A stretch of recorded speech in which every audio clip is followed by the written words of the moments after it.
Ante todo, es importante aclarar que los escritos que se encuentran en la Biblia cristiana, compuesta solamente por 66 libros, no surgieron por la idea de algunos hombres o de un solo hombre que decidió de la nada escribir la Biblia. De hecho, el mismo Señor en su soberanía decidió hacerlo. Porque no hará nada Jehová el Señor sin que revele su secreto a sus siervos los profetas. Lo que está mencionado en el Nuevo Testamento es revelación del Antiguo Testamento, ya sea claramente o en tipologías y figuras. Génesis 22, por ejemplo, es un claro ejemplo del sacrificio del Hijo, el cual está representado en la tipología por el sacrificio de Isaac. Algunos críticos del cristianismo declaran que los conceptos de la Biblia fueron tomados de fuentes paganas como el Mitra, Osiris, Apolonio, etc. Aun cuando en algunas religiones paganas podrían existir similitudes con el cristianismo, esto no significa que los escritores cristianos tomaron de estas religiones paganas.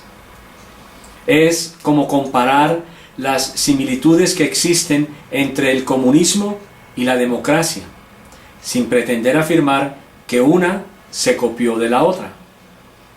En las religiones, las similitudes abundan. El hinduismo tiene declaraciones morales similares a la del cristianismo, como también las tiene el taoísmo, pero para nada están relacionadas con el cristianismo. Sin embargo, existen muchas razones y motivos que obran contra la idea de que las personas que escribieron el Nuevo Testamento copiaron sus ideas de los mitos paganos. Primero, los escritores del Nuevo Testamento eran judíos, con excepción del evangelista Mateo. Como judíos, ellos no tenían nada que ver con el paganismo, así tampoco Mateo. Sabían específicamente que Jesús había cumplido el Antiguo Testamento, razón por la cual lo siguieron a él. Segundo, el Antiguo Testamento tenía prácticamente todos los temas del Nuevo Testamento, lo que un devoto judío reseñaría al escribir el Nuevo Testamento.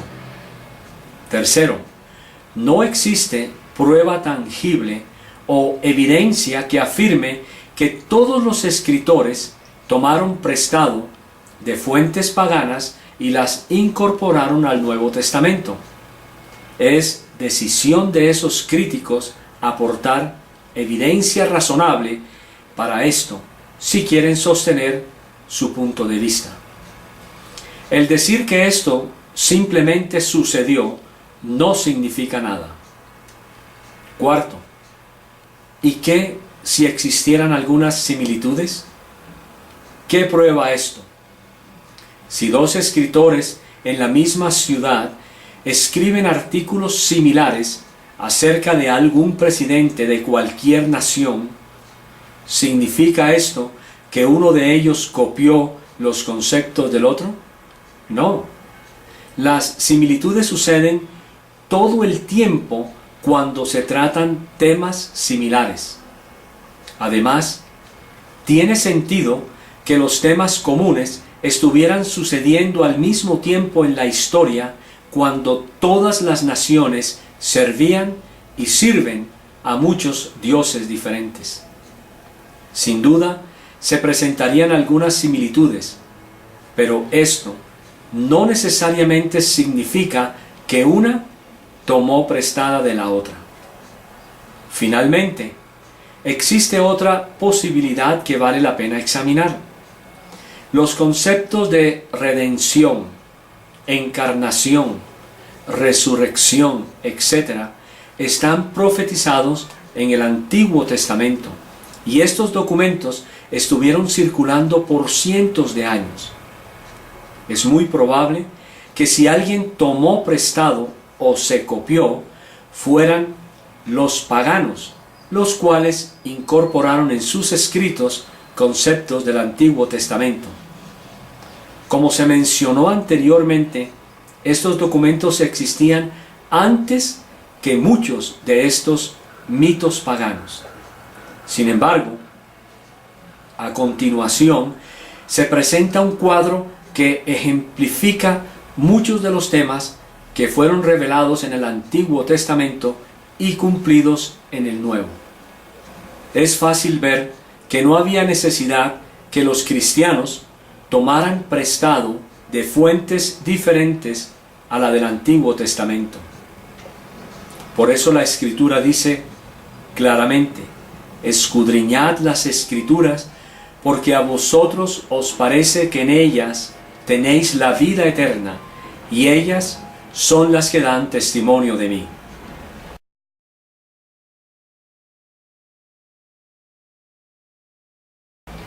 A continuación, como ya lo dijimos anteriormente, verá varias diapositivas en las que se describen algunas de las profecías del Antiguo Testamento cumplidas en el Dios encarnado en la persona de Jesús. Si así lo desea, puede estudiarlas detenidamente. Sin embargo, me permitiré leer algunas de estas.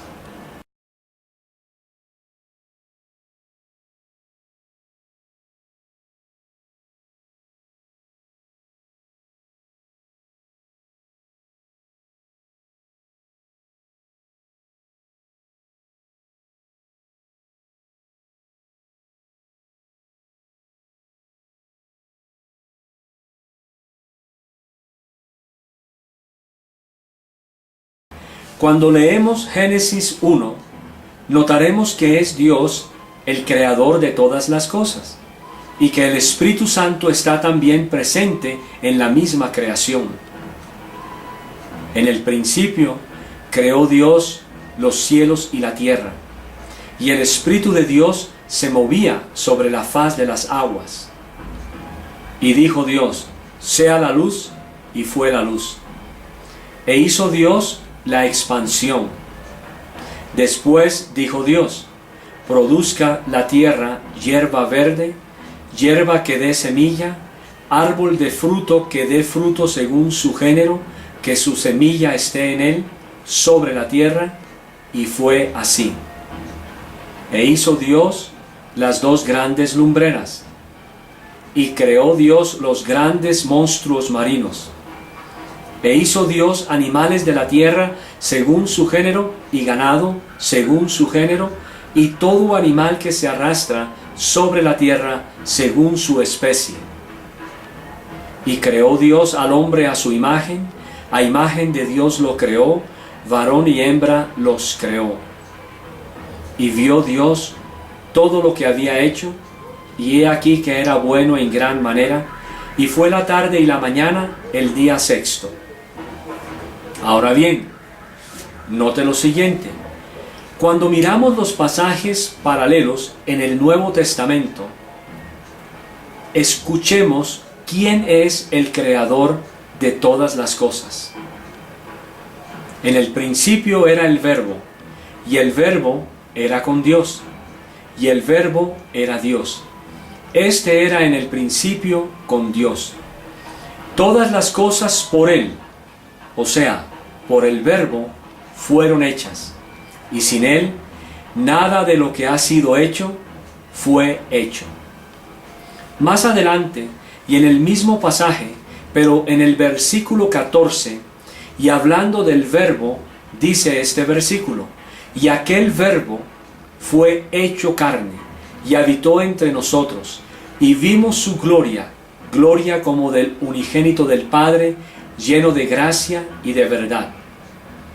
Entonces, podemos decir que el Verbo que se hizo carne, o sea, la persona de Dios encarnada en Jesús, fue quien hizo todas las cosas, tal y como lo registra también el pasaje de Génesis 1.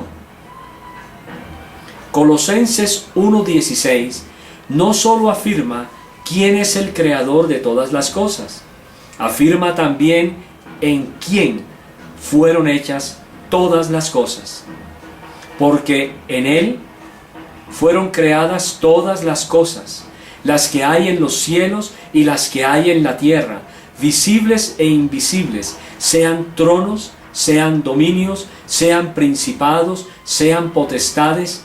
Todo fue creado por medio de Él y para Él.